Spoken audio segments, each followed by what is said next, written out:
I think in this segment we're going to be talking about Chris Bryant kind of bemoaning Labour's the amount of scrutiny I think Labour are getting. He seemed a bit frustrated by it.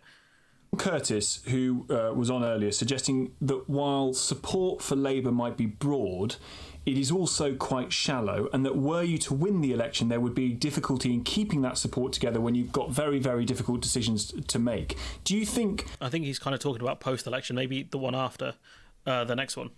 Because Labour is so far ahead in the polls, that you are being scrutinised more like a government now? Oh, definitely. I mean, and that's what Rishi Sunak's plan is, isn't it? It's basically to make it seem so inevitable that we are going to be the government that there should be a referendum on us. And it's perfectly... It's a bold strategy to say Rishi Sunak is doing so bad, he hopes people will just look at the Labour Party and think, do I really want these people to be in charge now? That is genuinely one of the boldest statements I think I've heard in a long time of doing this. That Sunak is doing such a trash job on purpose because he wants people to look at Labour and think, I'm not so sure about these new people. I mean, come on, bro. Legitimate to question all of our plans. Yes. We need to infuse people, absolutely. Not done a great job of infusing people, I'll be honest. And when there's a general election, I wish it were tomorrow, then we'll be able to lay out a manifesto and people can assess what they think of our ideas. And we were very positive in the Kingswood by-election. But look... I mean, you were positive, yeah, but, you still lost, like, a few thousand votes, like, compared to 2019, like... It's a bit weird to be celebrating that one. I'd be pushing the Wellingborough one, to be honest, because in a Leave area you still won by you still managed to hold on to what you have and add at least around 100 votes on. That's the one I would have cited. I mean, lots of people have concluded, why have we had all these by-elections? Because Tory MPs have been caught exposing themselves to their staff, bullying staff.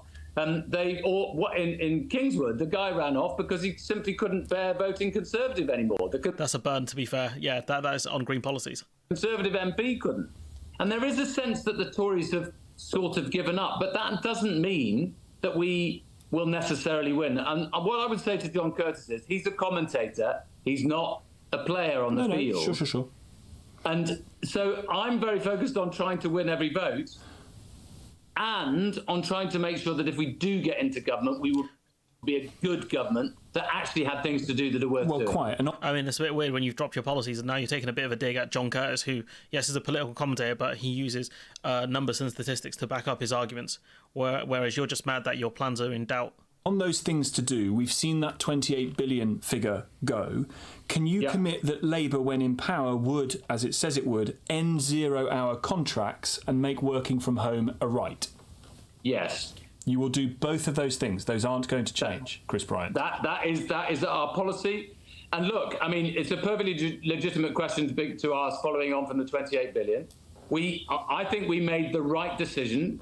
Obviously, that was a very ambitious commitment of ours. We made it at a time when government borrowing and... Yeah, we know government borrowing was lower because, it's pre the Liz Truss budget, but then you still made these statements way after when bond yields are actually lower than they were a year ago. So it's very weird, the timing of it. Rachel Reeves was asked, where's the growth going to come from? And she talks about private-public investment. On the Green Prosperity Plan, I set out in my speech today how the National Wealth Fund and GB Energy will drive growth in our economy, investment alongside the private sector in the industries of the future. And I mean, that's fine, but I'm just, these guys, these private companies are still going to want, these investors are still going to want a huge return on their investment. And not to mention, Labour cannot go back to doing PFI contracts. We are still suffering from PFI contracts, private fund investment. PFI is not the way to do it. And I really hope that Labour don't go back to that stuff. That was honestly one of the stupidest things I've ever seen. There's some question marks regarding the situation with the Rochdale candidate as well. Were you comfortable at the speed with which Labour reacted once the comments that were made by your candidate in Rochdale were made public? I'm very comfortable with and, hugely respect the way that Keir has acted decisively against anti-Semitism right from day one of his leadership of the party. He made it a priority on day one. He's been ruthless in tearing anti-Semitism out from whatever part. Has he, though? Because it took him a couple of days to suspend that guy in Rochdale. I wouldn't say that's a ruthless. I'd say that's dithering.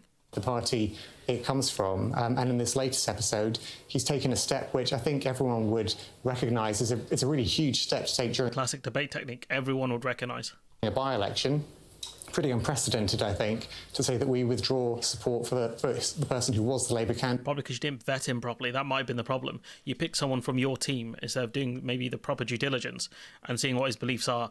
And, what the guy said was incredibly bad.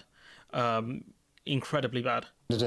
Midway through a by-election. That's how important it is to him, and that's how important it is to us as a party. It wasn't done immediately, though, was it? Well, what happened, as I saw it, watching it, there were revelations over the weekend. The candidate issued a fulsome apology, but when further information came to light, the support was immediately withdrawn for him. I mean, it's massive spin, isn't it? He wasn't withdrawn. There were statements and Labour MPs and other people, coming out in support of him, and then eventually, when the media scrutiny got too much, Labour withdrew their support. Going into the election, and I think, if you look at quite how, as I say, unprecedented I think this is, to withdraw support for a candidate mid-by-election, that's a huge step to take, and I think it shows just how tough. It shows that bro's dithering, and when the media call him out and he crumbles. There were accusations around, the fact that because this guy, the MP, the candidate who was suspended, was part of Starmer's team, was that the reason that the suspension took time. You got this guy saying no, Jonathan Reynolds, but then you had Labour to restore whip to Neil Coyle, who I think is also of the Labour right, despite him making racist remarks. Which is dumb. When an MP makes racist remarks, especially one that is wasted, I think that's one withdrawing support from and just getting rid of them during the next election. And you've got this guy, Azhar Ali. Apparently he wants to teach Starmer a lesson after being dropped by them, so he's going to run as an independent. So there's no actual Labour candidate there at all, which is completely bizarre. Then you've got even more. You've got briefings against Rayner regarding this. Apparently Rayner pushed Starmer to originally stand behind Azhar Ali over his Israel comments because she liked him for years. Someone, anonymous source being quoted, those who privately pushed Starmer to stand behind Ali was the party's deputy leader Rayner, whose Ashton underline seat is nearby and who had known him and liked him for years. Which is completely nuts to come out with this story. Labour source, it's the first rule of politics. Know exactly what you're dealing with. It's a really basic mistake. So for anyone defending Starmer over this, you've got Labour sources saying this was dumb. But I think they're doing this to stick it to Rayner because, once again, this is more briefings against other... This is normally, aides who are unelected briefing against elected officials. There's apparently a battle going on between Sue Gray and Morgan McSweeney. We're saying Sue is trying to get a grip of the machinery of the Labour's office, and McSweeney sees that as a power grab, so he's briefing against her. Because I think, Sue Gray is actually trying to stop a lot of these briefings and leaks happening, whereas, I think maybe McSweeney is a big fan of him. It's completely nuts. And you got NJ's analysis, which is sensible grown-up politics. If this doesn't tell you the Labour right are despicable power freaks, I don't know what will, and I agree with her on that one. When asked about was his reaction fast enough, this is what Starmer had to say. They did something that no leader of the Labour Party has ever done before. Because they didn't put a complete clown in these by-election seats. That's what happened. Which is to remove a candidate in a by-election where they cannot be replaced. Because I was so determined to take decisive action in relation to anti-Semitism. Was it quick? And it's a reminder. Well, a decision is a decision. You can say it's decisive. You did it. Was it quick enough? It was decisive. It's never been done before. Was it done quickly enough? And it was done within days, and I think within days. So he made some really abhorrent statements, and it was done within days. Right. That does not sound that decisive to me, anyways. Done within days. I think the support should be immediately withdrawn for this person, given the nature of the statements he made, which I think was on the lines of Israel allowed the October 7th attacks to happen, so that they could then go on and attack Gaza. That's from my memory. That's what was said. So, when you make statements like that, I think support should be immediately withdrawn. Him arguing it's decisive and it happened very quickly. Days. Nah. Should have happened within a day. It was to remove a candidate in a by-election who cannot be replaced is not a small matter. It's not the same as simply removing a whip. It is a... I mean, my man, there's going to be a general election potentially this year. So, he's not going to be there for that long, let's be honest now. So, making this big deal out of this song and dance doesn't make any sense, especially when it doesn't make that much difference to Labour Party, considering, the Tories have a huge majority anyways. So, this whole song and dance makes no sense. Massive decision for any political leader to take. There's an offensive comment against a community. Because, in effect, we are giving up a Labour seat That's the... It's just like NPC programming. It's like he knows what he wants to say, and when he's asked follow-up questions, he just goes back to his default settings. The right thing to do, but what it shows is when there's tough decisions to be made, I take those decisions. That's what I... Yeah, within days. Within days. Like, the UK's been attacked. I was like, oh, we'll wait a few days, and then we'll figure out what to do. You know, like what? Like, what? It's not decisive, it's slow. I've been doing for 4 years, taking tough and ruthless decisions to change this party. It's just, you know, he's got buzzwords in his head. I'm ruthless, I'm tough, I'm big man, I'm big dog, ruff ruff. That's all I'm hearing. You know, with the spending as well, I think it might be lowered because I said the Tories are, you know, because of the way Labour set out their fiscal rules, the more the Tories fry the economy, the more Labour are going to have to cut back on their promises. Not just because the Tories are frying the economy, but it's because Labour have set out these dumb fiscal rules. So budget headroom from the OBI is now about 13 billion. That's a bit worse than the projections 2 weeks ago. So, you know, it's going to make, I think, Labour's spending proposals more difficult. It is also going to make it more difficult for the Tories to cut, you know, taxes as well, which they're desperate to do.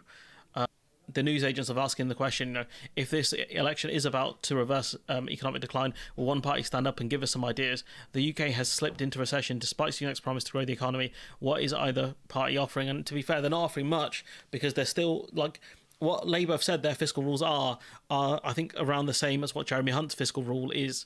So really, you know, you're not really tinkering with much, if that makes sense.